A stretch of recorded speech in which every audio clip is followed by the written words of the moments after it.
Taoiseach, the report of the Independent Review Group into the Defence Forces is damning and it is deeply disturbing.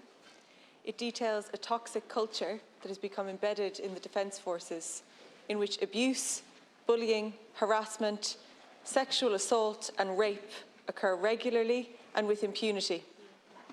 The Defence Forces, we are told, barely tolerates women and, at its worst, verbally, physically, sexually and psychologically abuses women in its ranks.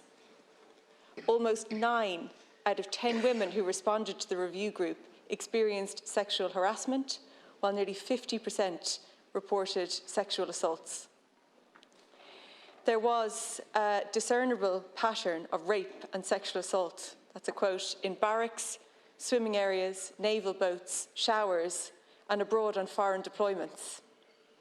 Making a complaint about abuse and mistreatment was said to be career-ending and would result in intimidation and in retaliation.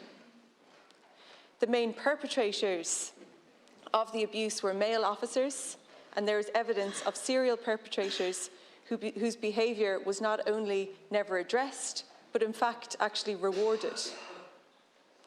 A consistent and embedded theme is that some members of the Defence Forces management abuse their positions of power and command in the treatment of subordinates. The report bluntly concludes the Defence Forces is unable or unwilling to make the changes that are needed to provide a safe working environment. And there has been an inability of the leadership to change the situation over the last 20 years.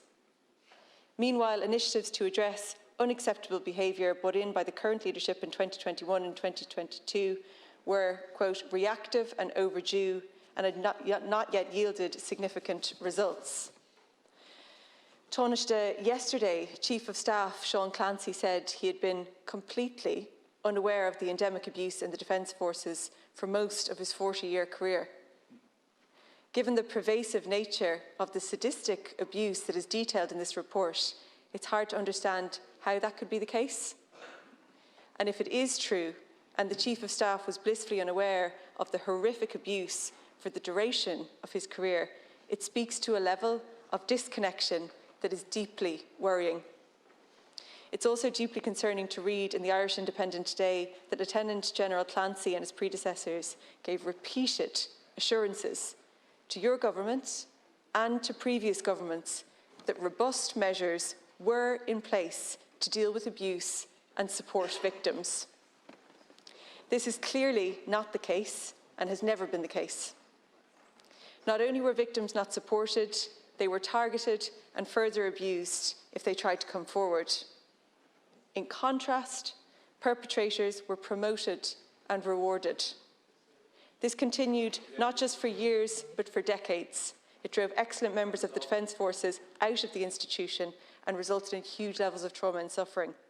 My question is simple. Do you have confidence in the current leadership of the Defence Forces? Well, in the first instance, I thank the Deputy for raising the question, and I want to commend the courage of those women and indeed men who have shared their experiences and who have come forward through Women of Honour and Men and Women of Honour, and also current serving members of the Defence Forces who are not members of those specific groups, who have also been very candid and frank in sharing their experiences with me in recent times, and indeed with the department. And only for them, really, I think the full scale of this would not have been revealed, and that led to the establishment of the scoping review and the independent review group, which then met quite a number of people, and a lot of people volunteered this information to the group, and also Raise a Concern had been established by the predecessor over a year ago, which is a confidential service where people can come and share their experiences. And I met with the people who oversee Raise a Concern, and again there's a very strong alignment between what's in the independent review group, what's in the Raise a Concern, and indeed in the department's own, not the department, the Defence Force's own in independent review. It is quite shocking, and at the heart of it is a culture of fear and people not being in a position or fearful of putting their head above the parapet as the report says, for fear of reprisal or it would be a career-ending move. And promotion is a significant part of the dynamic within the Defence Forces. So the view of a lot of members is that if you make a complaint, you are, without question, limiting your prospects for promotion into the future. Hence, there was that, through the chain of command system and dynamic, that in its own way acted as a suppression was emerging.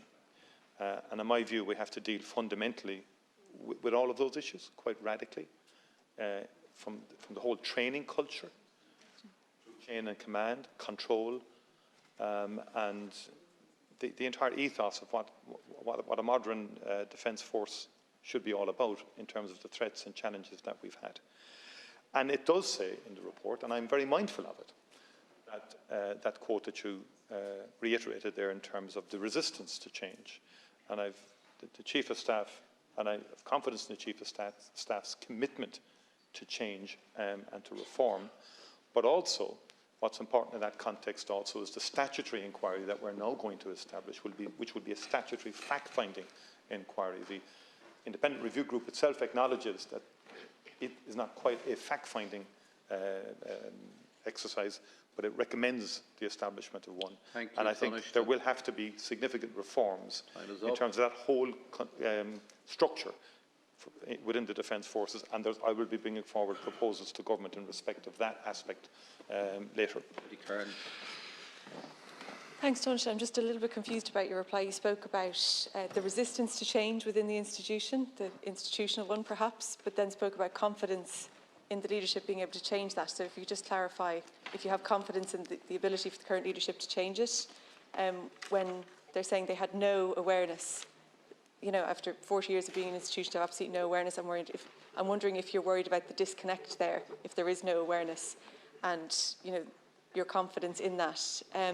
The report is really blunt and clear, and it states that neither men or women in the Defence Forces are working in a safe environment. And that's a shocking indictment about our state Defence Forces in 2023. The institution can't guarantee safety for its own members, not just in a conflict zone, but in a barracks here. It also has to be stressed that much of this abuse isn't just bad behaviour, it's criminal in nature. And I welcome all the recommendations of the report, and I do also want to take this opportunity to commend the hard work and diligence of its authors and the Women of Honour, and indeed Katie Hannon, but I'm concerned at the length of time that it might take to introduce those recommendations. And you talked about the internal complaints body. There's clearly, obviously, understandably, no trust in that.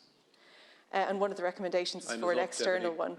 I'm just wondering, when can we expect to see the reforms, not just legislated for, that's required, but implemented and working?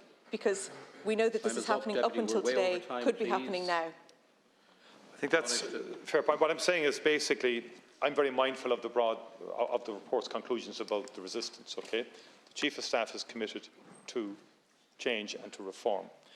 We will quickly develop legislation to appoint an independent external complaints process. That has to happen. And indeed, there will be interim steps taken to facilitate complaints either directly to the Ombudsman, which can happen now. They don't have to wait for a month anymore or anything like that. And also then to establish an oversight body on a statutory basis. And that oversight body will be completely external to the Defence Forces, but will be able to oversee the reform that's needed, the culture change that's required. And thirdly, we will be amending the Defence Act of 1954 to provide the legislative basis to enable allegations of any type of sexual assault in the Defence Forces in the state to be referred to An Garda Síochána. We'll also be setting up a non-statutory inquiry into the practice or the process of medical boarding, and in respect of the issues pertaining to suicide, I envisage taking expert bodies in to assess that issue in a professional way from those who have expertise in that field.